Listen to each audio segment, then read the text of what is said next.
Welcome to Creepypasta Theater, a show where we explore the strange world of creepypasta. Join us as we hear tales best left untold, travel roads best left unexplored, and see sights best left unseen.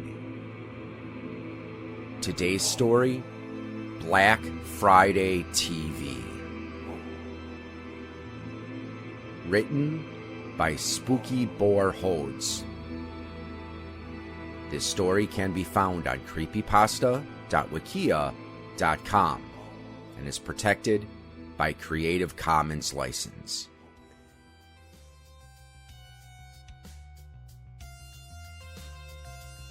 Come one, come all. Have I got a deal for you?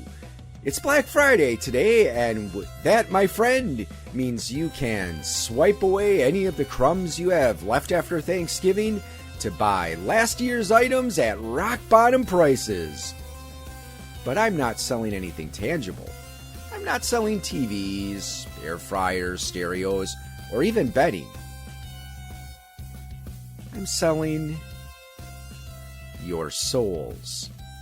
You sold me your soul last year as you prayed that you would make it out of the store alive. Last year when you stomped over 5 bodies as you grabbed that cheap television because it looked like a great deal. And then realized how crazy you looked when you saw yourself fighting people for the best Black Friday deal on social media. But you didn't care. You had a giant flat screen TV and a new man cave recliner, which became the prize of your life. Every night you plopped yourself down in front of that TV thinking it was the best deal of the century. Your cable feeding your mind with make-believe and sports got you addicted, and now it has become your goal in life. You take so much pride in that possession, so much that you brag about it to your friends and take great care in telling them how to flip through the channels as they laugh deep inside, pretending to listen. They really don't care about your obsession with your TV and joke about it with their wives when they get home. Over the year, the pounds creep up and your body spreads out as you watch that boob tube. Nothing else matters now. Just your beer, your nachos, and that damn TV with that special recliner. While your friends are out having fun without you, your wife's out with someone else because she realized that she couldn't compete with that damn device. Yet still, you worship the 67 inches of dreamland in front of you. 67 inches gives you way more than the inches you could give her, if you know what I mean. It's Black Friday again, and now you're wondering if you should upgrade. Your friend has a 3D TV that he brags about, but he doesn't seem to care about it as much as you love your television and that special chair. As you think about it, you realize that you're out of beer. So you push the recliner back into normal position and begin to stand, realizing that the leather has stuck to your legs. Laughing a little, you try to pull your ever-growing ass out of the chair, but something seems stuck. You think it's your boxers, so you adjust them and tug just a little harder, trying to get up. Ooh, the pain. That isn't your boxers that are stuck. It's your skin. You pull harder, and it feels like someone is tearing the hair away from your body. Thinking it's your hairy legs, you jerk one cottage cheese thigh up off the seat and scream in pain as the skin tears away from the ever-growing flab of your thighs. A trickle of something warm and fresh pools beneath you, and when you feel for what you might have spilled from your breakfast of leftover Thanksgiving gravy, you realize that it wasn't your food at all, but it's coming from your body. The blood. It's thick and sticky as it coats your hand. There isn't so much that you're bleeding to death, but it's more than just a small scratch.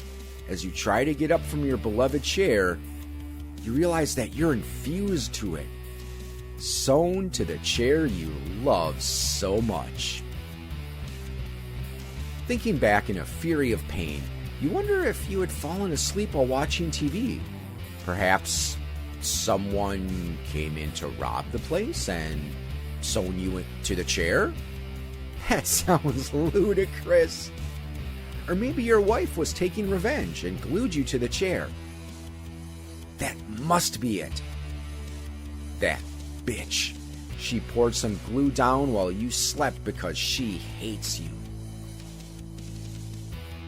But as you try to press your fingers between yourself and the chair, you realize that your pasty flesh and that warm brown tone of the cow leather have become one without stitching.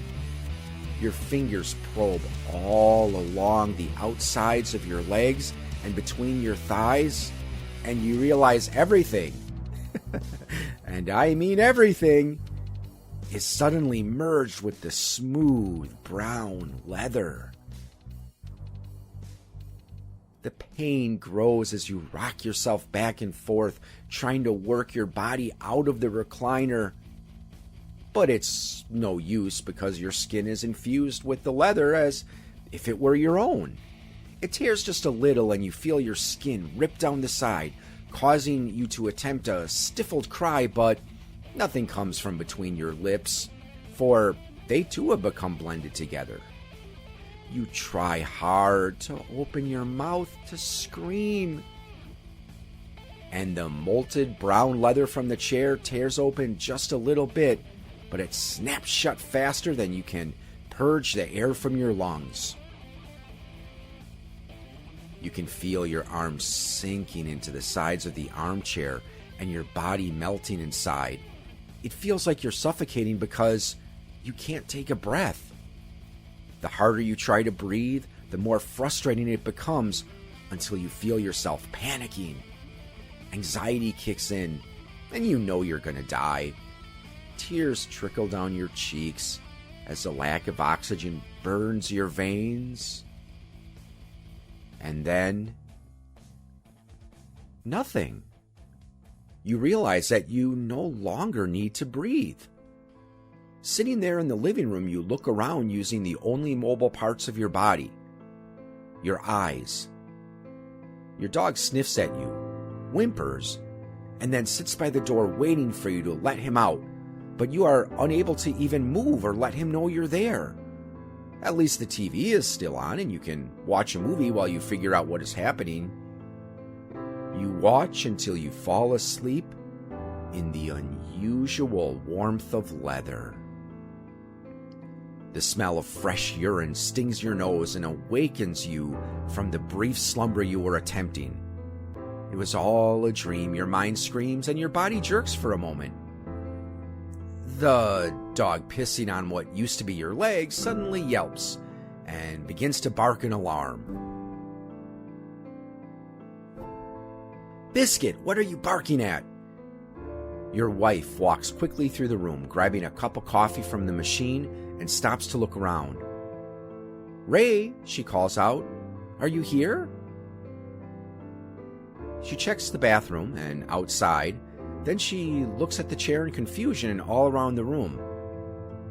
"That asshole left the TV on," she says, shaking her head while turning off the only thing that was keeping you sane. That damn Black Friday TV.